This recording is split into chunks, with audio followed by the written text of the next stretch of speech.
সূরা আনআমে আল্লাহ রাব্বুল আলামিন বলেছেন যে এইভাবে করে যখনই কোনো আয়াত নাজিল হতো তখন তারা বলতো ক্বালু লান নুমিনা হাত্তা নুতা মিসলা মা উতিয়া রাসূলুল্লাহ, আমরা ততক্ষণ পর্যন্ত এই সমস্ত কথা বিশ্বাস করব না যতক্ষণ পর্যন্ত রাসূলুল্লাহর কাছে যে জিনিস পাঠানো হয়েছে তা আমাদের কাছে পাঠানো না হয়।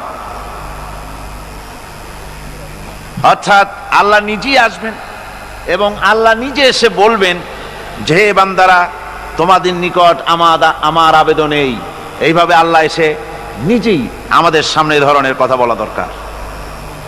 অবিশ্বাসীদের এই সমস্ত কথার জবাবে আল্লাহ রাব্বুল আলামিন বলছেন, ওয়ালাউ নাযালনা আলাইকা কিতাবান ফি কিরতাসিন ফালামাসুহু বিআইদিহিম।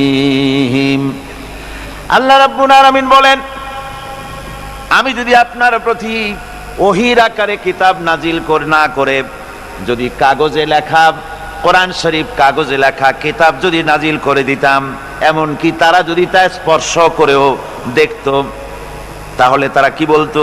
লাকালাল্লাযীনা কাফারু ইন হাযা ইল্লা সিহরুম মুবিন। ওরা স্পর্শ করে এই কিতাবকে তারপরে বলতো যে এটা হচ্ছে একটা স্পষ্ট জাদু, তারা এটাকে জাদু বলে ঘোষণা করে দিত।